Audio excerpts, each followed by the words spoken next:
para você que está ligado na programação da Rádio Defensoria. Está começando mais um programa Entrevistas DPE e hoje o assunto é para a gente falar de redação, de preparação para Enem, para concurso, para vestibular.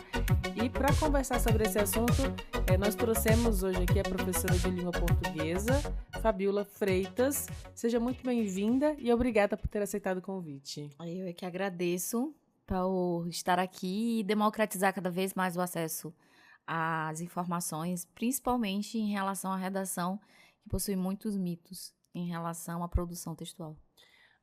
Vou só passar aqui um pouquinho do currículo dela para quem está nos ouvindo entender que você tem realmente as qualificações, né, para repassar essas informações, porque ela é professora, mas ela é formada em espanhol e literatura hispânica pelo IFE aqui de Roraima, tem formação também em pedagogia e tem pós-graduação também e atua em vários cursinhos de redação aqui em Roraima e também trabalha de forma autônoma, né, por conta própria, dando ali dicas, orientações, uma consultoria, na verdade, de redação para alunos aí que pretendem aplicar o vestibular, principalmente para medicina, né, que quem quiser passar em medicina tem que quase fechar uma prova aí de vestibular e de Enem.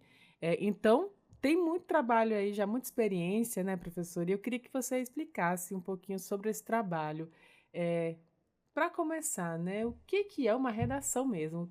O que é dizer assim, eu vou fazer uma redação? Isso, a redação é uma prática textual que requer um processo, né, um processo com uma orientação específica, afinal, os editais, eles enfatizam muito essa questão da organização do texto, organização das ideias, e a gramática, quando ela é estudada isoladamente, ela traz muita dificuldade, porque o aluno não consegue compreender o que seria esse período claro e objetivo, e aí você, como professora de gramática, aí você vai pontuar para ele o que é um período curto, que é um período que tem uma informação concreta.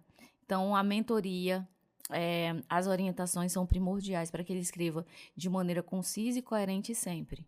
Então, aliar o estudo da gramática à prática textual é perfeito, né? Acredito que ela não deveria nunca ter sido desmembrada e ela deve ser sempre articulada para que a gente possa cada vez mais ter propriedade sobre aquilo que a gente escreve e compreender realmente o que a gente quer passar para o outro através da nossa produção textual. Falando em produção textual, né? Quais são, aliás, qual é a metodologia que você, como profissional, usa dentro dos cursinhos mesmo, né? Para repassar essas informações aos estudantes? Bom, no mercado a gente é muito carente de literaturas, de livros acerca da produção textual. Então, qual o desafio hoje do professor de redação?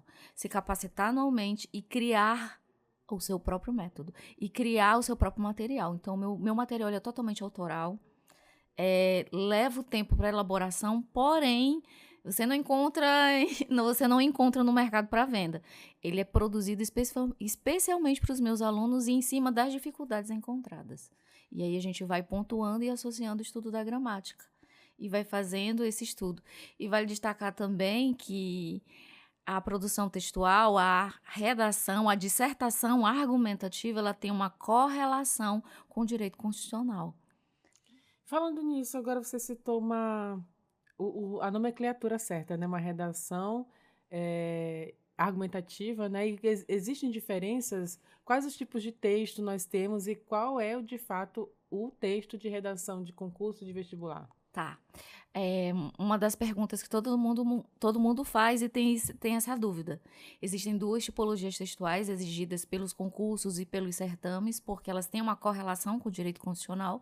É a dissertação, a discursiva, que ela é expositiva, e a argumentativa. São as duas exigidas porque elas envolvem uma escrita científica, em que você tem que validar, você tem que comprovar aquilo que você realmente fala, interligando ao quê? A legislação atual, principalmente o direito constitucional, que toda a população deveria ter acesso e compreendê-la, né?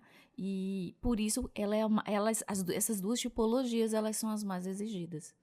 Como que a Constituição, então, ela pode ser aplicada dentro dessa redação, né? Já que muita gente não conhece, é necessário, então, conhecer a Constituição e fazer valer ali a legislação dentro da redação. Como faz? Bom, Todos os temas de redação, eles, para a produção dessas temáticas, o examinador, ele tem que estar por dentro de quê? Do que está acontecendo e interligar esses fatos da atualidade ao direito constitucional. Vamos falar aqui sobre enchentes, vamos falar sobre catástrofes naturais, fenômenos meteorológicos. Todos eles, quando acontecem, eles evidenciam o quê? Uma falta de planejamento. Uma falha, né? Uma falha no planejamento que afeta o quê? Principalmente as populações mais vulneráveis. E aí é que entra essa questão do teu entendimento. E aí, a enchente é boa? Ou ela é uma problemática? Por que ela é uma problemática? Ela fere o meu artigo, ela fere o meu direito social. Por meio da enchente, eu não vou ter segurança. Nem saúde. E nem tampouco saúde. Então, sempre os produtores de temáticas, eles estão interligados. Seja a questão da atualidade, mas também, principalmente, o direito constitucional. Na hora da revisão, você como profissional, por exemplo, se fosse revisar um texto, o que você mais leva em consideração além do direito constitucional, né? A gramática, ela é muito cobrada, esse raciocínio lógico também de fazer ali início, meio e fim, uma conclusão. Qual é a estrutura ali que é esperada de uma redação?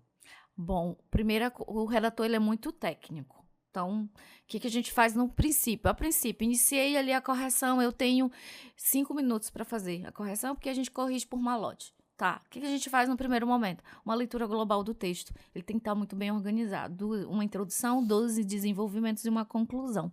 Aí, imagina aí que você está expondo o seu melhor produto. Então, rasuras devem ser evitadas. Uma letra legível, plausível, organizada, períodos curtos. Essa organização chama a atenção de quem está lendo. O segundo passo que a gente dá é a avaliação dos períodos. Se tem períodos muito grandes, um terceiro passo que a gente faz também sempre, destacar todas as conjunções. Existe um critério chamado coesão. Quanto mais conjunções, conectivos, operadores argumentativos, que são os novos gramáticos da atualidade, que denominam assim, a gente marca todos. E quanto mais coesão o texto, mais interligado ele está. E depois os períodos, e depois a gente vai para a linha de raciocínio de toda a estrutura textual. Se for uma tipologia dissertativa argumentativo, os argumentos devem estar bem expostos. Se for uma discursiva, ela é norteada por meio de perguntas. As palavras-chave da pergunta devem estar ali no início dos períodos. E quais são esses períodos curtos, né? Existe uma limitação de palavras, assim, o que diferencia de um período longo também? Vamos lá. Períodos longos, períodos que tem mais de um verbo, períodos que têm conjunções interligando esses períodos. Aí a gente chama de um período mais longo. Períodos curtos, um período em que tem sujeito, verbo e complemento verbal. Período bem curto, conciso e claro e objetivo. É o que a gente busca sempre. Períodos longos, a gente tem que ter um maior cuidado, porque aí você tem que estar revisando o quê? As regências e as concordâncias. E principalmente avaliando também as classificações das orações, sejam subordinadas, sejam coordenadas. Aqui em Roraima, para os alunos que você ministra a aula, né? Quais são as maiores dificuldades, o que mais você percebe de necessidade de compreensão textual, de interpretação, de gramática mesmo? Existe uma problemática, né? Uma falha maior aí nos estudantes? Hoje, a maior dificuldade dos estudantes na produção é essa produção de uma maneira mais organizada do texto, né? Ao longo, acho que, do nosso ensino médio, essas produções elas não são orientadas, então o aluno não sabe muito bem como escrever e o que escrever. Então, essa organização, essa mentoria, estar junto com o aluno e direcioná-lo para a resposta correta, para a escrita correta. Com o passar do tempo, isso dá muita autonomia para ele, isso mexe muito na questão do emocional. Ele se torna uma pessoa mais confiante, porque a partir do momento que ele começa a se desafiar, fazer, e ele vai para um primeiro certame, e ele executa, e ele tem uma nota muito boa, isso interfere em toda a vida dele. E a questão da produção, ela é ímpar, porque você começa organizando um pequeno texto, e quando você menos observar, você está expandindo essa questão da organização para ao longo da sua vida. Então, a gente precisa dessa organização. Os alunos também têm outra dificuldade na questão da interpretação das informações. chegam muito superficiais. E como é que a gente trabalha isso? Através da leitura dos textos motivadores. Imagina aí, a banca contrata alguém para produzir aquela temática. Imagina aí, alguém tirou um dia da sua vida para produzir uma temática. Então, todos aqueles textos motivadores, eles são essenciais, eles são norteadores da tua escrita. E a tua compreensão faz toda a diferença na tua produção, porque você vai linkar aquelas informações ao que você já tem. E até mesmo retirar algumas informações dali para sua produção. Então, você está explicando então que treinar o texto é primordial para essa melhoria também. Não dá para simplesmente ler o edital de um certame, saber lá que tem redação e confiar que na hora que chegar lá e escrever qualquer coisa vai funcionar. Não. Redação é treino e é um processo.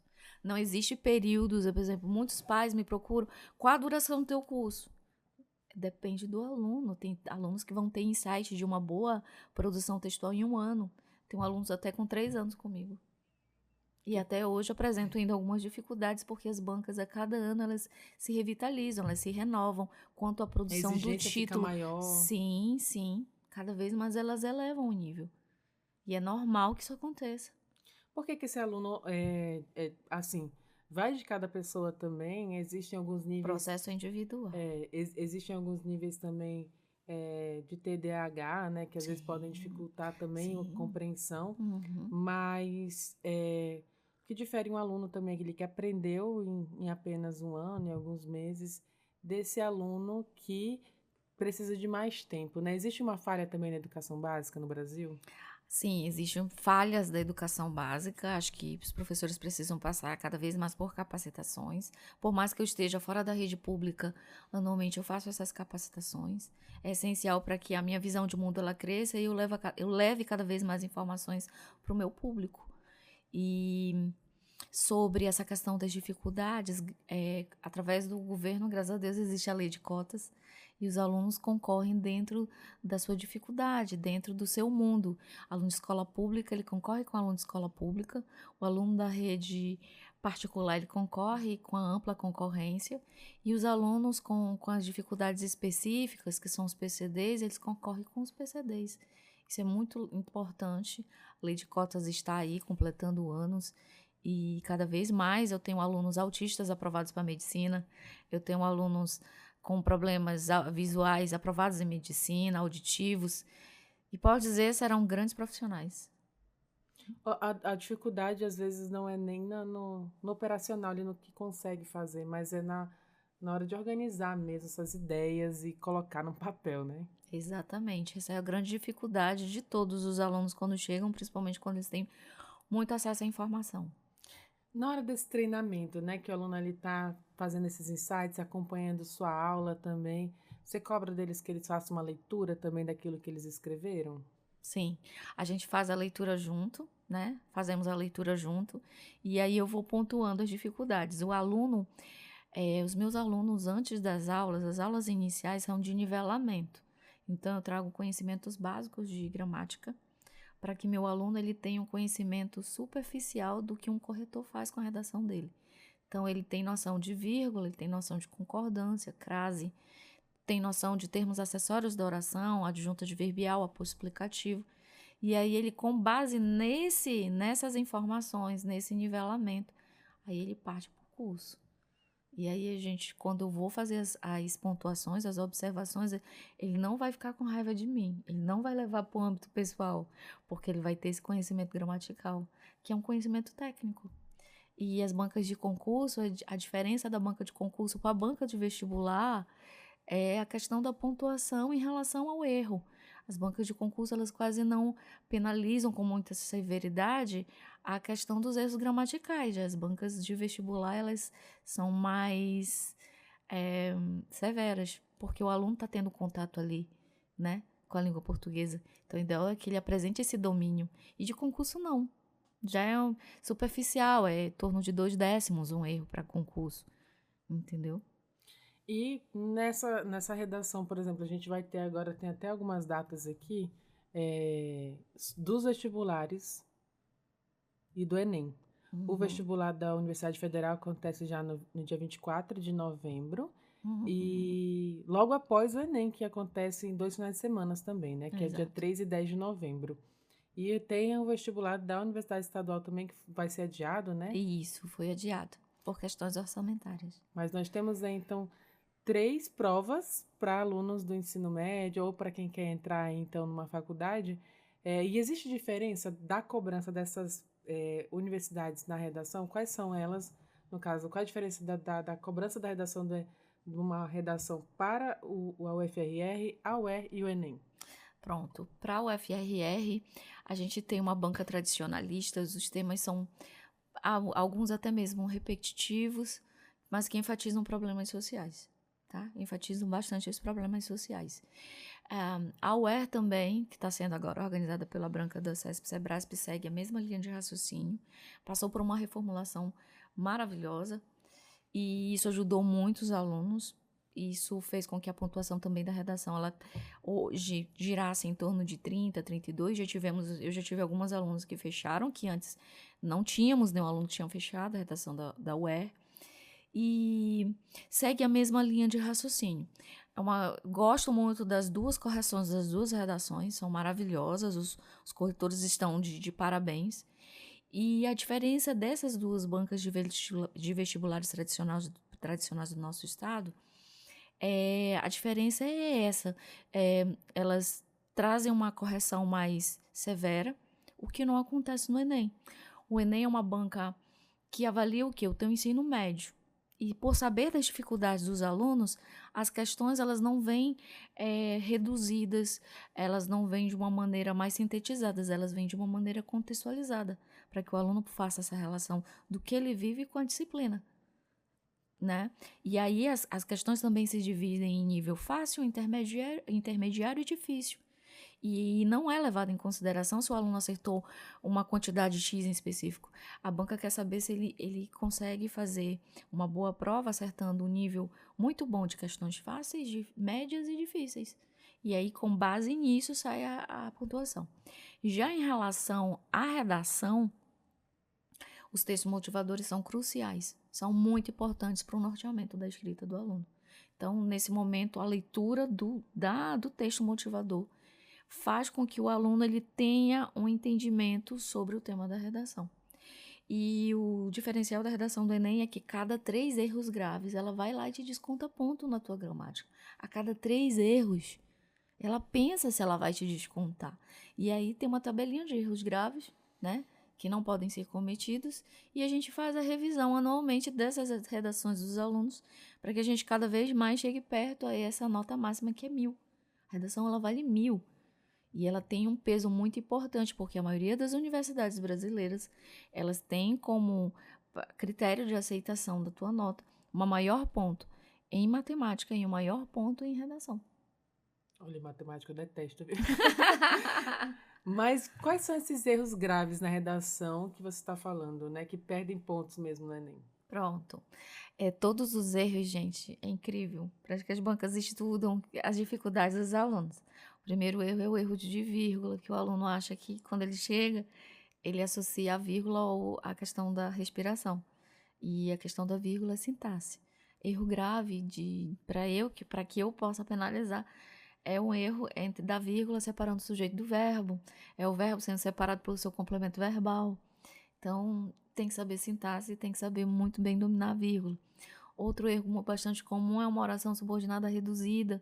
É uma oração subordinada sem a presença do meu que, conjunção integrante. E assim vai, períodos curtos, períodos sem verbo, períodos incoerentes.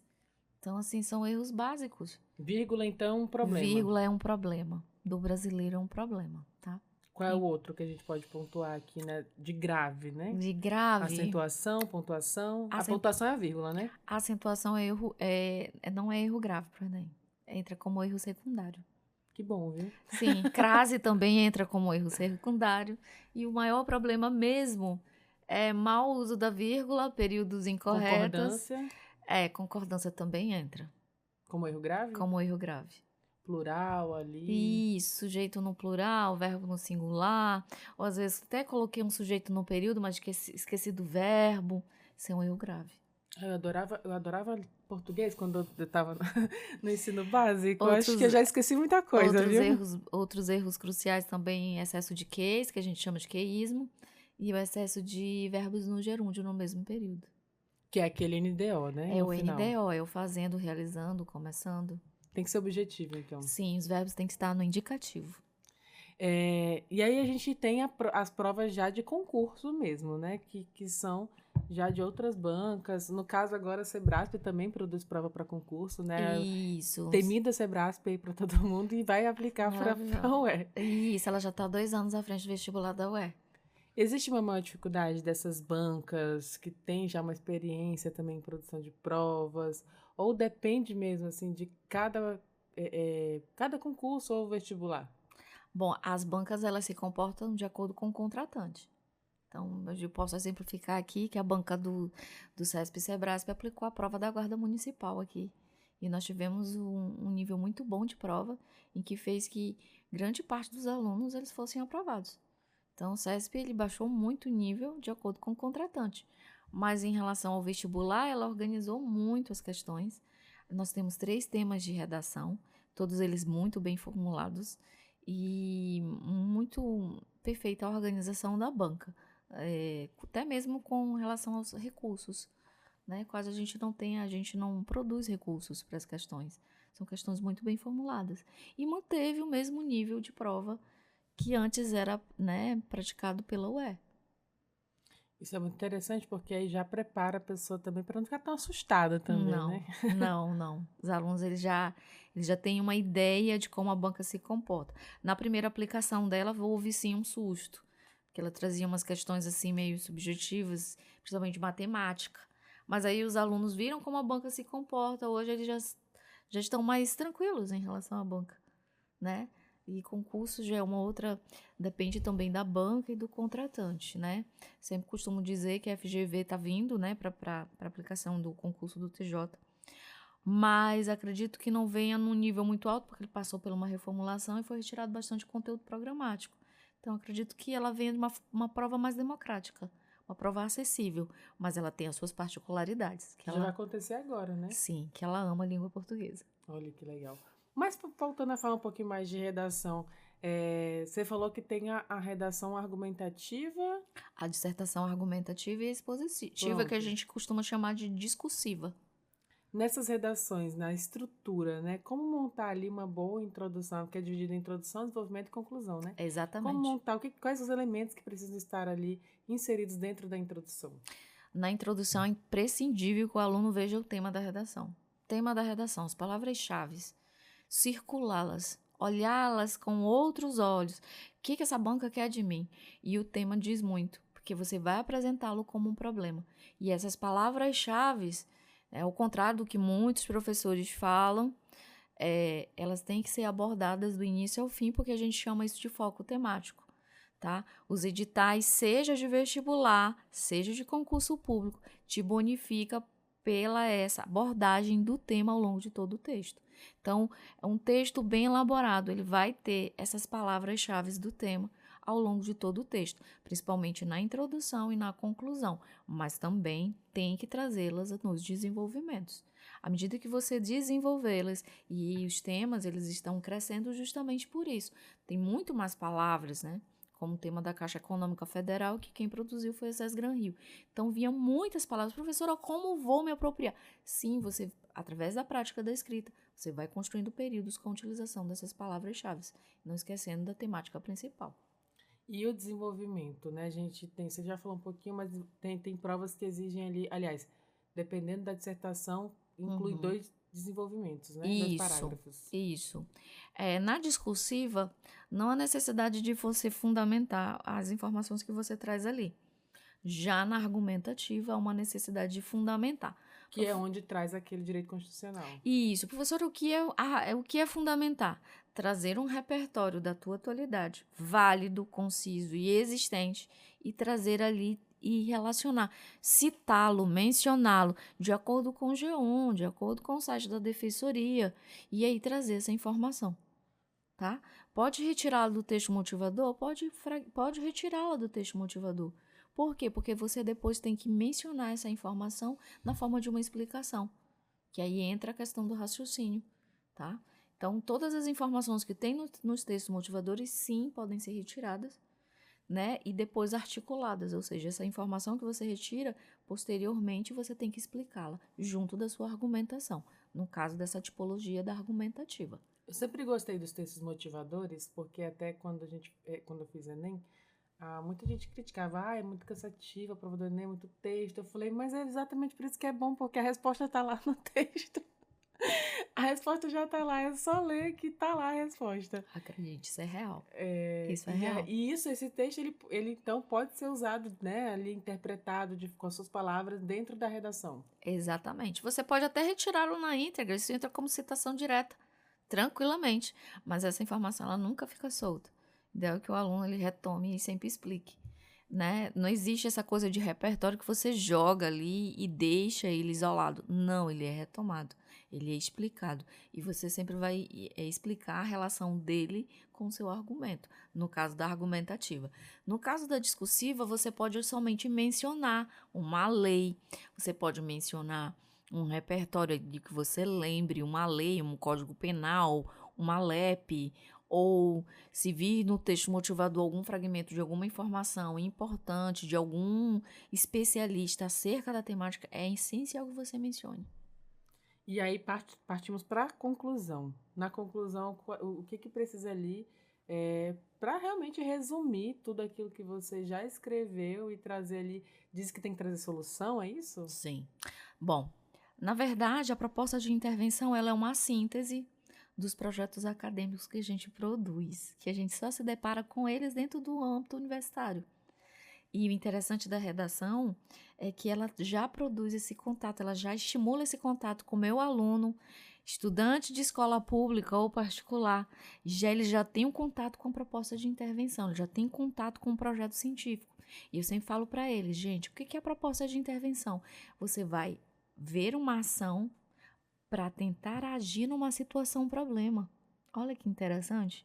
Então, assim, quando ele entrar no espaço universitário, quando o professor lá de metodologia científica vem dizer para ele, vamos atrás de uma situação, problema, e você vai produzir um artigo científico, você vai produzir agora uma pesquisa sobre isso, ele não vai ter mais dificuldades. Porque a proposta de intervenção das nossas redações, ela é uma síntese do teu projeto científico, do teu projeto de pesquisa. E ele já sabe o que fazer. Né? Olha que legal isso aí. Seria muito interessante se fosse, né?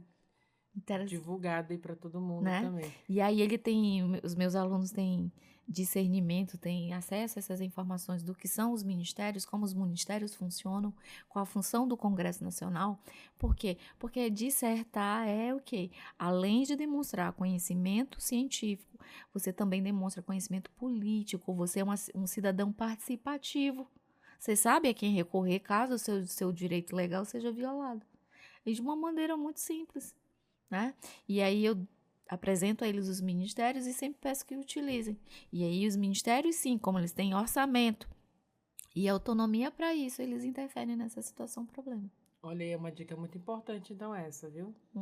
A dica, então, é usar os ministérios ali, citá-los e entender como é que funciona, desculpa, a estrutura política do nosso país. Exatamente. Ele tem uma noção muito, muito vasta sobre como funciona.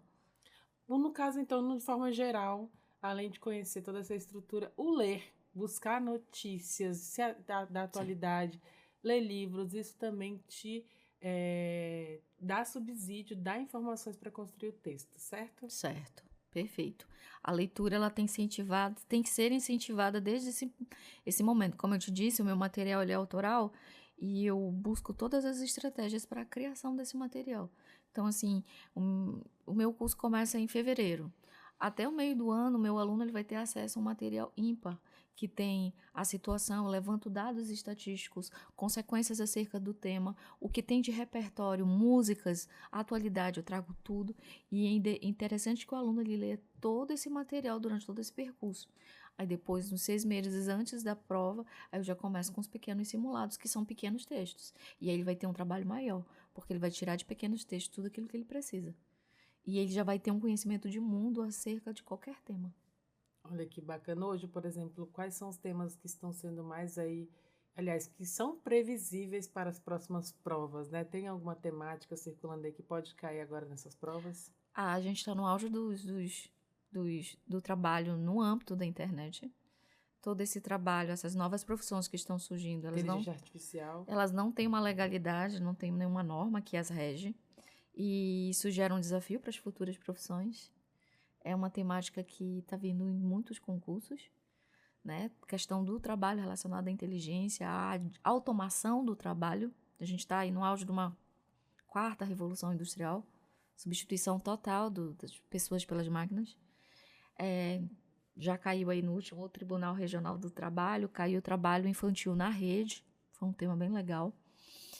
Recentemente, a OCP abordou a questão do sedentarismo, que é uma questão também interligada ao âmbito digital, né? Quanto mais a gente está ali com alta jornada de trabalho, sedentarismo, e a OMS já tinha alertado tem uns 2 meses que os estados, os países têm que se voltar a essa questão do sedentarismo, senão ela vai ser uma grande problemática no âmbito mundial, e já se viu também como temática para a prova. Eu aposto muito em temáticas de trabalho, digitalização, essa questão da expansão da rede, de como ela nos massifica, como ela nos manipula através dos seus algoritmos, muito interessante isso. Questões ambientais, a gente nunca vai sair dessa temática ambiental, porque hora e meia a gente é afetado por alguma questão ambiental. Então é uma temática muito coringa. E questões de saúde pública relacionadas à nossa alimentação, porque a gente está num ápice aí dessa inteligência artificial, comida rápida, coisas rápidas, isso interfere muito na nossa alimentação. Então, buscar o quanto antes, né, começar a ler sobre esses assuntos também. Sim, esses 3 eixos. Trabalho, interligado à tecnologia, meio ambiente e saúde. Na verdade, sempre enrolam esses. Aliás, é importante destacar que os temas de redação são temas da atualidade, né? Muita gente acredita que pode ser outra coisa, mas estão sempre relacionados a temas atuais. Isso, já são previsões que algum cientista, algum especialista na área já enfatizou. E aí o examinador, ele se atenta ao quê? Pô, isso pode virar uma problemática. Vamos pensar que isso já é uma problemática. Vamos ver se o meu aluno ele já pensa nisso. Vamos ver se ele está antenado na atualidade. E o que isso interfere lá no direito dele como cidadão. Será que ele tem esse olhar? Será que ele consegue fazer essa correlação? É justamente nisso. E como isso vai nos atingir? A prova traz muito isso. Uma reflexão aí sobre Sim, tudo, nossa tudo. vida. E nesses textos, né, que a gente está falando aí das dissertações mesmo, a gente falou do queísmo, gerundismo. Como evitar, né, eles? Quais os mecanismos para substituir essas repetições? E a gente pode utilizar aí conjunções, locuções prepositivas, ao passo que, uma vez que é uma conjunção causal. A gente pode estar utilizando diversas formas, colocando uma conjunção aditiva. É interessante, colocando esse verbo no indicativo, já que ele vem no gerúndio, né? O pronome relativo, ele é facilmente substituído pelos seus variantes, como o qual, a qual, e aí você pode estar fazendo essa substituição, né? Alguns conhecimentos superficiais de gramática você já consegue eliminar, mas através de ajuda de alguém especializado na área, vale destacar. Importante ser coeso, então. Sim, sempre. Períodos curtos, evitar o uso de gerúndios, sempre tentar escrever através dentro de uma estrutura lógica de sujeito, verbo e complemento verbal, sempre se policiar. Mas isso é um processo, né?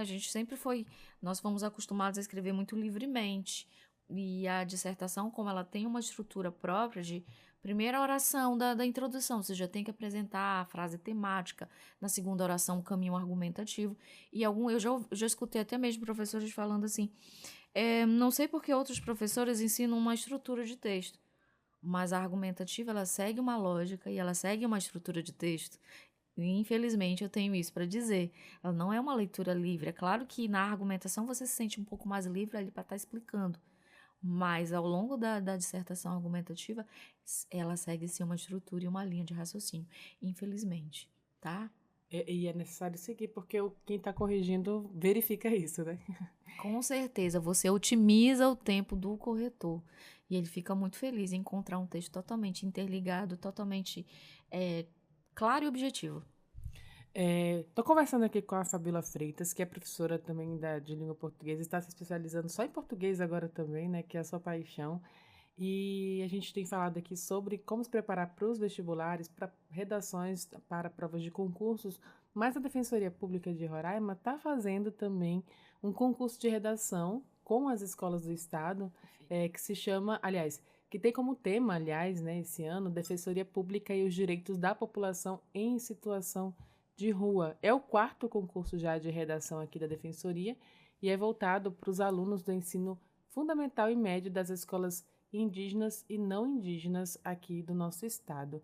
Com essa, inclusive é bom destacar já para os pais aí que estão nos ouvindo, os alunos, tem premiação em dinheiro, o primeiro lugar é 1.500, o segundo 1.000 e o terceiro lugar R$ 500. Imagine um adolescente aí com 14 anos ganhando 1.500, gente, é muito dinheiro. É muito dinheiro e já dá para investir no seu futuro, já No dá para curso, investir né? num curso, já dá para fazer alguma coisa e se incentivar cada vez mais a permanecer nos estudos. Olha que legal. E essa temática, a gente, na verdade, a Defensoria Pública é uma instituição que, como o nome diz, né, já garante os direitos e defende o público, né? Defensoria para a defesa mesmo dos direitos da população, principalmente a população vulnerável, as minorias do nosso estado. Esse tema, por exemplo, a população em situação de rua, né, os direitos da população em situação de rua, é um tema que dá para discutir bacana, ele dá para criar toda essas técnicas, né, utilizar, na verdade, dessas metodologias que você já apresentou? Dá sim.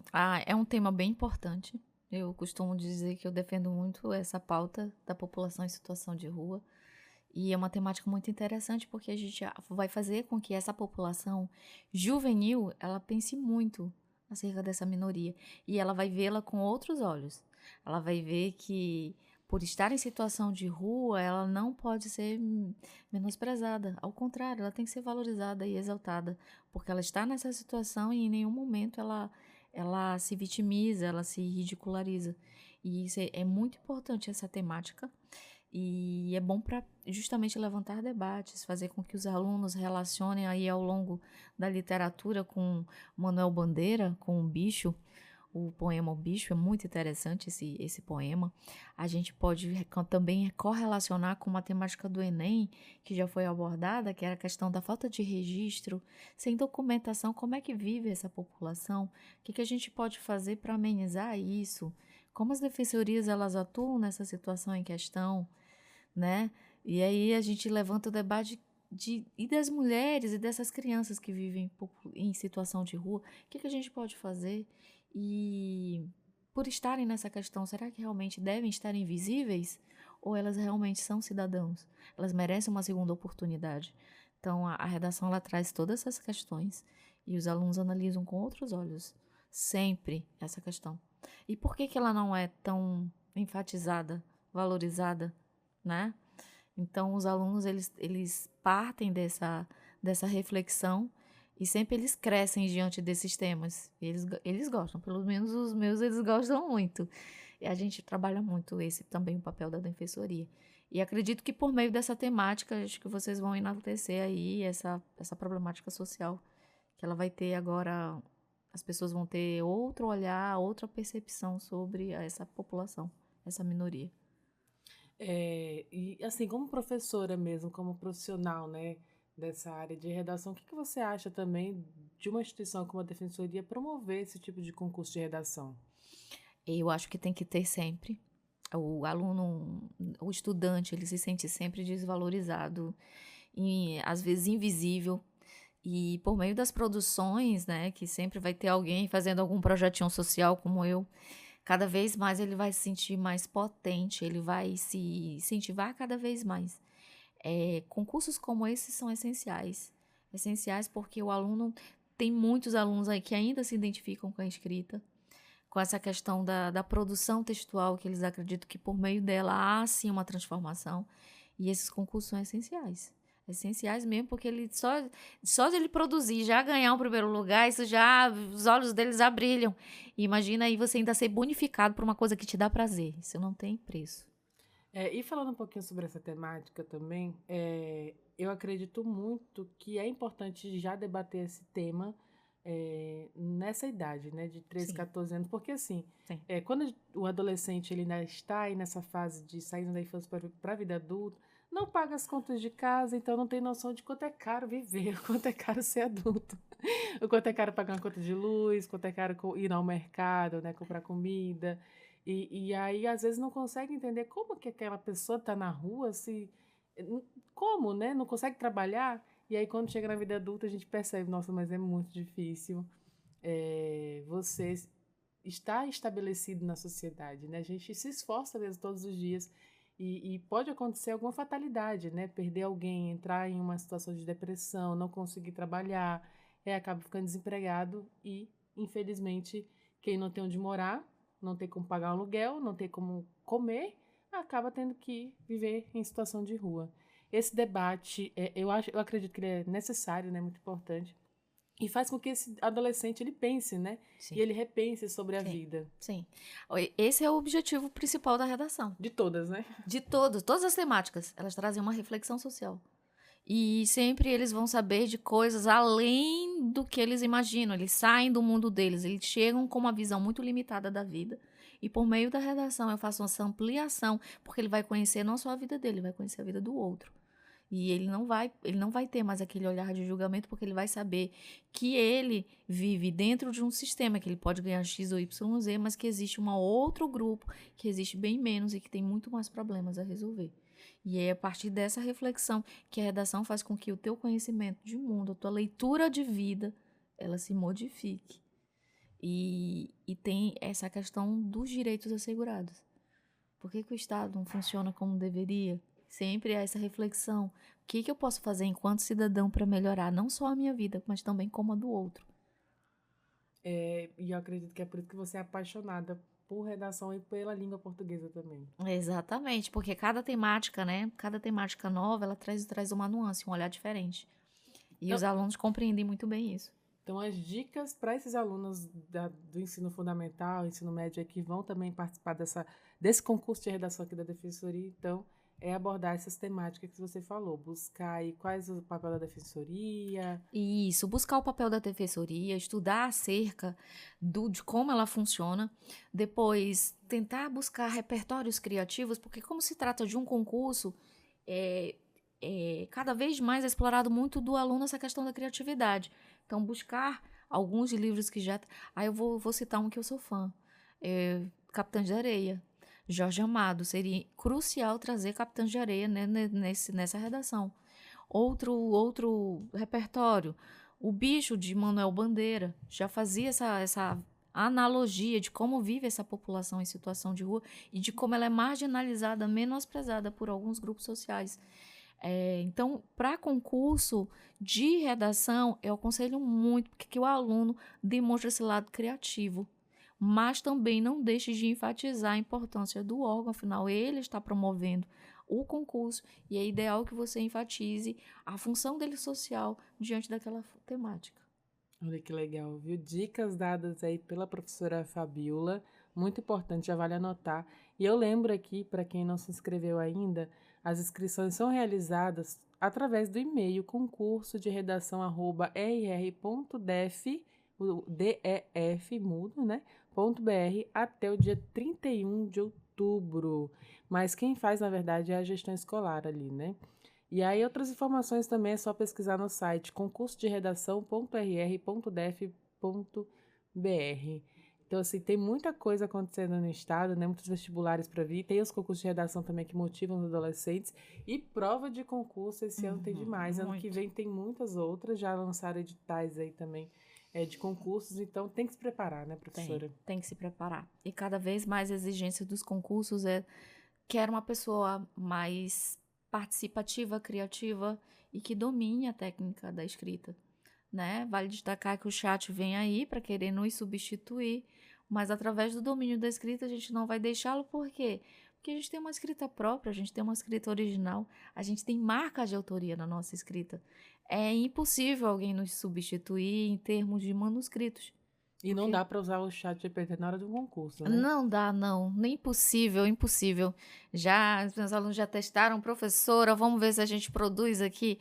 Infelizmente, não, ele não vai produzir como uma pessoa. Um aluno meu, com a bagagem que ele tem, até porque a gente corrige de uma maneira pessoal, né, através de uma mentoria, então é praticamente impossível que uma máquina te substitua em termos de escrita. Então é isso, muito legal ouvir, né, as suas reflexões também, as suas dicas da língua portuguesa, né, da redação. Agradeço muito que tenha aceitado o convite de vir até aqui, né, disponibilizar seu tempo e repassar essas informações aí para todo mundo que está nos ouvindo. Muito obrigada, parabéns pelo seu trabalho também. E eu vou deixar esse espaço para você fazer suas considerações, mas antes eu vou lembrar quem está nos ouvindo que a professora Fabíola tem um Instagram de dicas aí também, né, um Instagram que é onde ela repassa informações, mas também onde você tem mais informações sobre os cursos que ela também, as monitorias, né, que ela dá. Basta pesquisar lá por Escrita Perfeita RR, tá certo, professora? Instagram, Escrita Perfeita RR. Pronto. Então é isso. E vou deixar você também fazer essas considerações. Bom, eu gostaria de agradecer pela oportunidade, adoro essas oportunidades, porque no nosso estado a gente é pioneiro nisso, né? Eu costumo dizer que eu sou pioneira nisso. Venho há 8 anos trabalhando no mercado, cada vez mais pretendo inovar. Estudo metodologias de todos os professores do mercado, acredite, sou crítica nisso. Sou empreendedora e eu vejo que é um mercado muito pequeno. É um mercado que ainda tem muito mito em torno disso. E a gente vai desconstruindo os mitos à medida que a gente vai democratizando o acesso à informação, levando mais conhecimento para as pessoas, principalmente aquelas que mais precisam. Então, é essencial, é primordial a gente quebrar mitos e a gente se destacar nesse cenário gigante que é o Brasil, né? Estamos aí cada ano, eu me aprimoro mais e a cada ano eu busco mais os resultados expressivos, né? Cada ano é uma redação nota máxima na Federal, é uma redação nota máxima na UE, e aí a gente está batalhando pelo Enem. Quem sabe um aluno vai trazer. Fecha aí com Exatamente. Quem sabe a gente ganha um outdoor aí para divulgar cada vez mais. Então, muito obrigada, professora. Conversei aqui com a Fabíola Freitas, que é professora de português, professora de redação especificamente, né? Muito obrigada e parabéns pelo seu trabalho mais uma vez. Obrigada pela oportunidade. Então, é isso, a gente vai encerrando mais um programa em Entrevistas DPE. E eu te lembro que você pode ouvir essa e outras entrevistas acessando os nossos canais oficiais no YouTube, no Instagram e no Deezer, Defensoria RR. Muito obrigada pela sua companhia e eu te espero no próximo programa. Tchau, tchau!